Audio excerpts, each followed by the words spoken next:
Hello everybody and welcome to another top 5 board gaming video. Today's topic is actually about tabletop RPGs and more specifically the ones that I really want to play.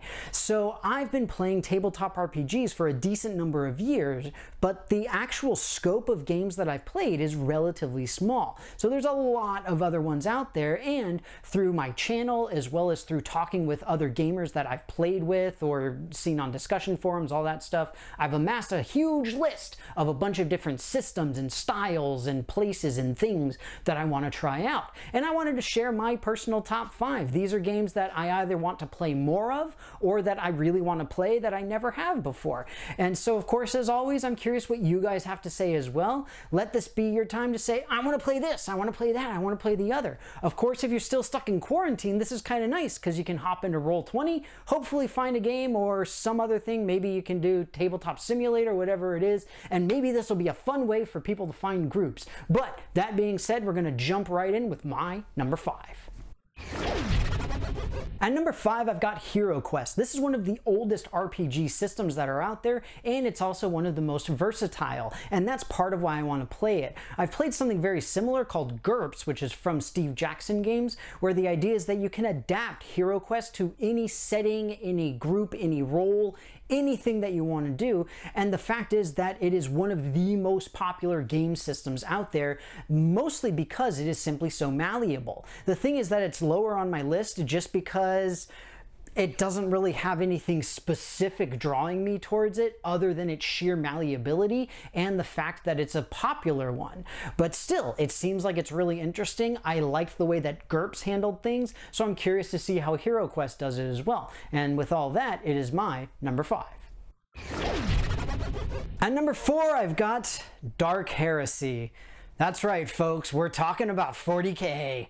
The fact is that it has been so many years with so many people telling me so much about 40K lore, and on top of that, doing my reaction video a couple months ago and getting a lot of wonderful responses, that I just constantly think I have to play more 40K. I have to. I've got a bunch of board games on my list that I want to play, and now I've got a bunch of RPGs on my list that I want to play, and apparently Dark Heresy is the one to try.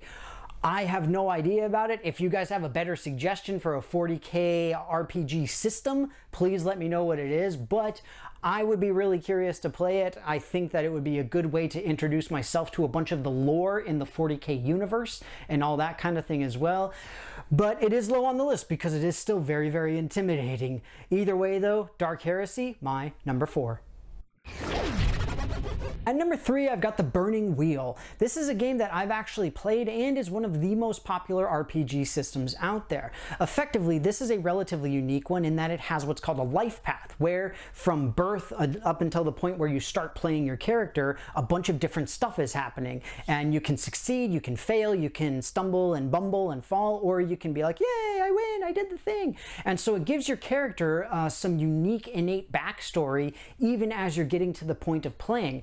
It's great, especially for newer players who are ready for not necessarily the character that they really want, because they don't have to think as hard about specific events in their backstory and timeline and stuff like that. As I mentioned though, I did play this game, but I've only played it a couple of times. And the thing is, similarly to HeroQuest, the system is a little bit malleable. It does imply that you're going to be in some kind of a fantasy world of some sort, but it's easy enough for the GM as well as for the rest of the group to kind of cater it to something like a sci-fi or horror or something along those lines.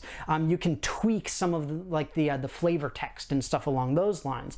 And the fact that I haven't played it very much just means I've not been able to see a whole lot of the life path and what it can do and what it can't do and all that sort of thing. So I would love to play it a little bit more. Burning Wheel, my number 3.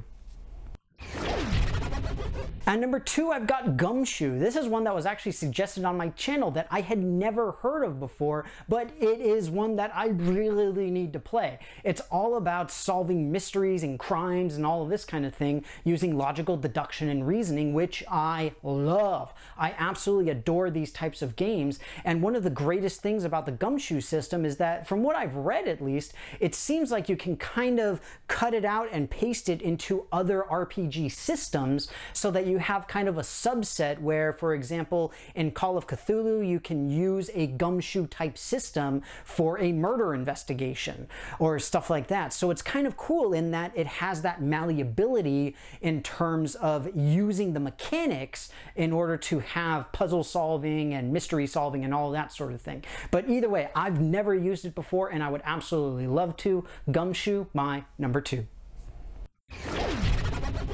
At number 1, I have Traveler. This is a relatively infamous sci-fi game that I have played one time and really enjoyed. This combines the craziness of the life path that we see in the Burning Wheel with giant space exploration that you'll see in Star Trek and Star Wars and those types of RPGs. But the fact is that Traveler is relatively infamous for the sheer brutality of its life path system. It almost always just beats the snot out of you as you're trying to go through and get what you want. But for me, I really love that. I like the idea of the characters having adversity. Everybody always says that in an RPG system or an RPG setting or whatever it is, people don't often drop down their 9-to-5 job that pays them really well and gives them a 401k and have a nice family life and all this kind of stuff and be like, I'm gonna go out and venturing. It's like, no, it's gonna be the people who have been beaten down and life has handed them a bad hand and all this kind of stuff. They're going to be like, I need to make a name for myself. I got to go do it. All that kind of stuff. And Traveler really does that in an expansive world because you're talking about space travel again. Absolutely amazing. Tons of fun. I have to play it more. It is my number 1. Well, everybody, that's going to be it for me. I hope you enjoyed this video on my top 5 tabletop RPGs that I really need to play and or play more of. I know that there are literally thousands of systems out there, and the problem is that I will never be able to play all of them. So unfortunately, I have to stick with ones that are relatively available, relatively easy to get, and that people are aware of so that I can potentially find groups for them. I don't know when I'll have time to ever play them, but if anybody likes them, if anybody has any particular tips about them or any other ones that you particularly like, give me the reasoning in the comments below. Why do you like them? What do you like about them? What's great? What's bad? All of that kind of stuff, because you guys know I love to learn anything and everything from all of you. But that said, if you haven't done so already, please take a look at my various social media pages where you can interact with myself and my channel in a whole bunch of really cool ways. And also, if you are still in quarantine, please stay inside, please stay safe, all of that kind of stuff. We're trying to get through this. Hopefully we will be able to get through this together, and it won't be too much longer. But with that, thank you so much again for watching. Hope that you enjoyed the video, and I will see you next time.